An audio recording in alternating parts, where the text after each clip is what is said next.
Jessie, and welcome back to the Happiness Hippie podcast.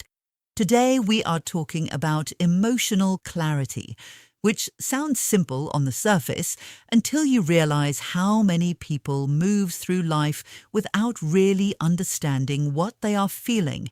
They know something feels heavy, frustrating, tense, or emotionally off, but they cannot quite name it clearly enough to work with it. And once you cannot name something properly, it becomes very difficult to respond to it wisely. This conversation grew out of an essay called "What is Emotional Clarity?" Meaning, signs, and how to find it. It explores the difference between reacting emotionally and actually understanding your emotions before they spill into your decisions, relationships, or sense of self. And joining me, as always, is the happiness hippie who wrote the piece. It's good to be here, Jessie. And I think emotional clarity is one of those subjects people quietly struggle with while assuming everyone else has figured it out.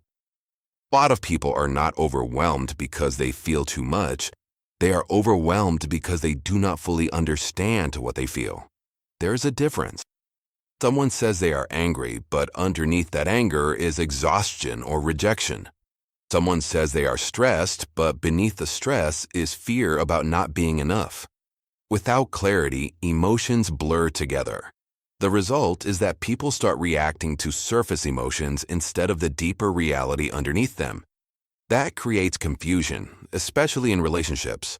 You see arguments that are supposedly about dishes, schedules, messages not returned, tone of voice, or money. But often, the real emotional issue is something else entirely. Feeling unsupported, feeling unseen, feeling emotionally unsafe. What stood out to me in the essay was the distinction between emotional clarity and emotional regulation, because people often collapse those into the same thing.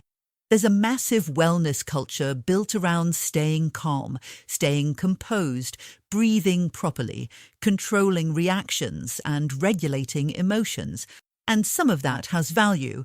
But if someone is regulating emotions they don't actually understand, then they're just containing confusion more politely. That struck me because I think many adults become skilled at appearing emotionally functional while remaining internally disconnected. That is exactly what happens. A person may stay calm externally while internally carrying resentment, grief, anxiety, or shame they've never properly identified. So the behavior appears controlled, but the inner world remains tangled. That's why emotional clarity matters first. Before you ask how to calm yourself, it helps to ask what is actually happening inside you. Am I angry or am I hurt? Am I anxious or am I emotionally overloaded? Am I frustrated with this person or am I frustrated with my own exhaustion? Those distinctions change everything. Without emotional clarity, emotions become like weather systems rolling through the body without interpretation.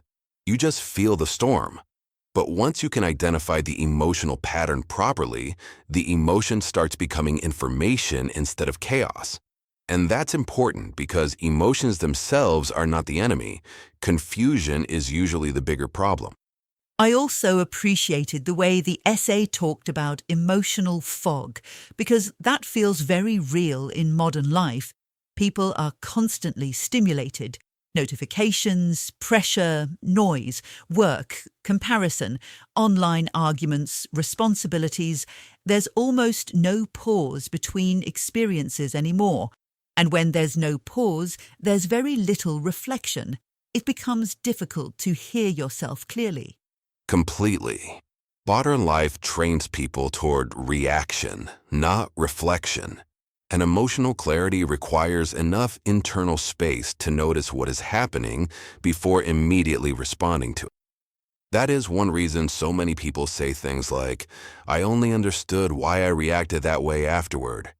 The understanding arrives later because the original moment moved too fast. You see this constantly. Someone snaps at a partner after work, then realizes later they were not angry about the conversation at all. They were carrying pressure, exhaustion, insecurity, maybe even humiliation from earlier in the day.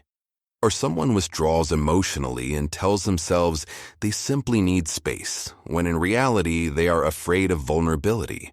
The emotional reaction appears first. Understanding arrives later. Emotional clarity shortens that gap. The essay also made an important point about conditioning. A lot of people did not grow up in environments where emotions were explored with nuance. Many were taught to suppress feelings, dismiss feelings, or simplify everything into broad categories like good, bad, dramatic, weak, or overreacting. So by adulthood, they may have a very limited emotional vocabulary. Yes, and vocabulary matters more than people realize. If the only language someone has for emotional experience is fine, stressed, angry, or bad, then their understanding stays broad and imprecise. Specificity changes self-awareness. There is a difference between disappointment and humiliation, a difference between loneliness and rejection, a difference between anxiety and emotional exhaustion. The more accurately someone can identify what they feel, the easier it becomes to respond appropriately. And this is not about becoming endlessly analytical. Emotional clarity is not emotional perfection. It's simply learning to tell the truth about your inner state with more accuracy. That line from the essay stayed with me. Emotional clarity is not about becoming emotionally perfect. Because I think some people hear conversations like this and imagine they now need to monitor every feeling constantly or analyze themselves into paralysis. But the essay specifically warned against obsessive introspection. It did because there's a balance. Self-awareness is healthy. Endless self-analysis can become another trap. The purpose of emotional clarity is not to dissect every passing mood like a laboratory experiment. It's to reduce unnecessary confusion. Healthy emotional clarity should create steadiness, not obsession. It should help you communicate more honestly, make decisions more clearly, and understand your reactions with greater compassion. For example, if someone notices they become emotionally reactive every time they feel criticized, that awareness is useful. They don't need to spend 12 hours analyzing every childhood memory attached to it. Sometimes awareness itself already changes behavior. And sometimes the simple act of naming something accurately reduces its emotional intensity. Jay, the journaling section was especially strong because it made journaling feel practical rather than performative.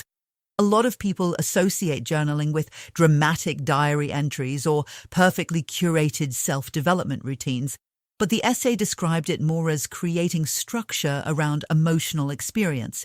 That feels more grounded. Because that is really what good journaling does. It slows mental momentum enough for thoughts and emotions to become visible.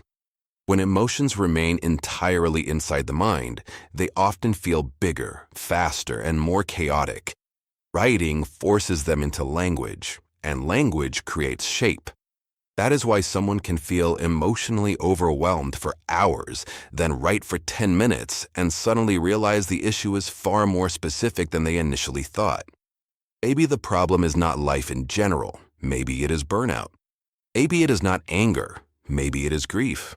Maybe it is not confusion. Maybe it is avoidance. Writing helps separate observation from assumption.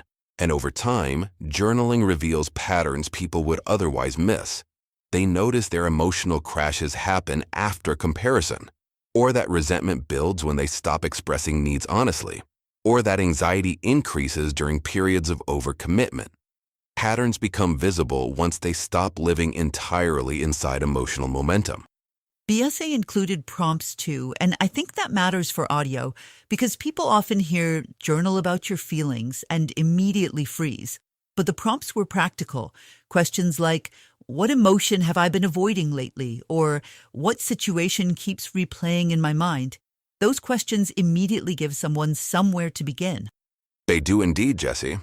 Useful prompt interrupts vagueness, and sometimes the right question matters more than the answer itself.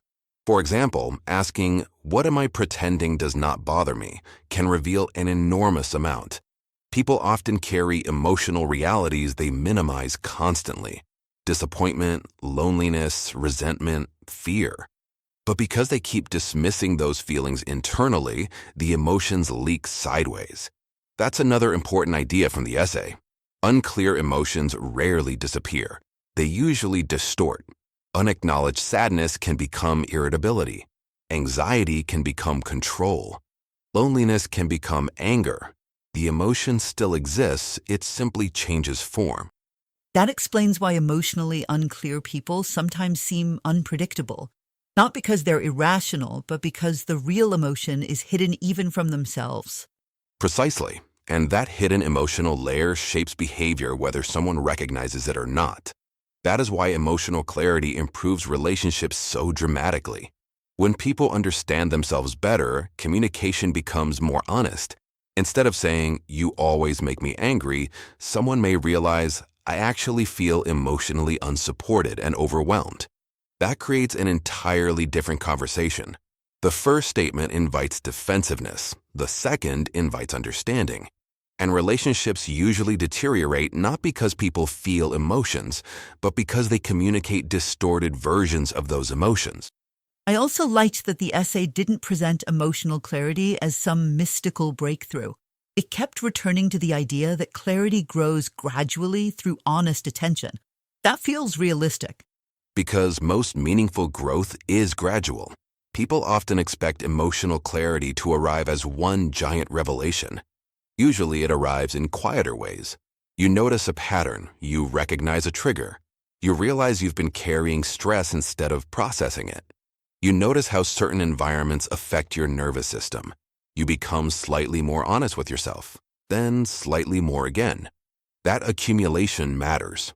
And there's another important point here. Emotional clarity doesn't eliminate pain. It simply reduces unnecessary confusion around pain. Grief still hurts. Disappointment still hurts.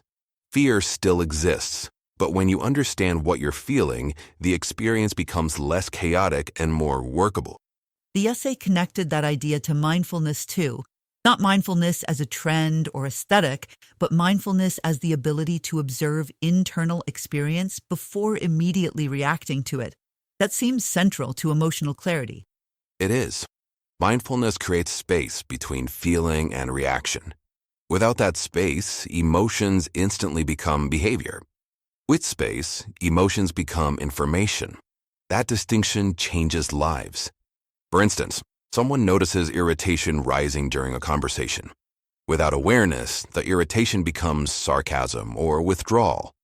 With awareness, they may pause long enough to realize the irritation actually comes from feeling dismissed. Now the response changes. That pause is incredibly powerful, and it is something people can practice. Not perfectly, not constantly, but gradually. The Carl Jung quote near the end worked beautifully too. Who looks outside dreams, who looks inside awakes. That feels connected to the entire conversation because emotional clarity is really about rebuilding connection with your own inner signals. Yes, and many people have spent years overriding those signals. They became skilled at functioning while emotionally disconnected. They learned to prioritize productivity over reflection, approval over honesty, distraction over awareness. So eventually, they stop recognizing themselves clearly. Emotional clarity restores that connection. And once someone reconnects with themselves honestly, decisions start changing naturally. Relationships change, boundaries change, self-respect changes. Not because they became someone new overnight, but because they finally understand themselves more accurately.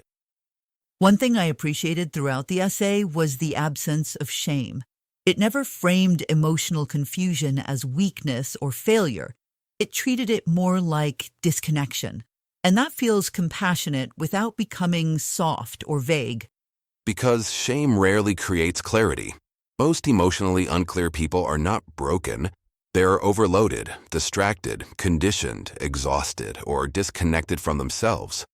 There's an important difference, and emotional clarity is not achieved through self-attack. It grows through honest observation, through slowing down, through asking better questions, through listening inwardly without immediately trying to fix or suppress everything. That process takes patience, but over time, people begin understanding not only what they feel, but why they feel it and what those emotions may actually need. And that understanding creates room for wiser choices. I think that is probably the best place to leave today's conversation. Not with the pressure to become emotionally perfect, but with the invitation to become slightly more honest, slightly more attentive, and slightly more willing to listen to yourself before reacting automatically. Because clarity does not usually arrive through force, it arrives through attention. If today's conversation resonated and you want more perspective on emotional clarity or meaningful living, begin at the Our Approach page at happinesshippie.com. And please remember to subscribe to our YouTube channel. Thank you for being part of this community. We will talk again soon.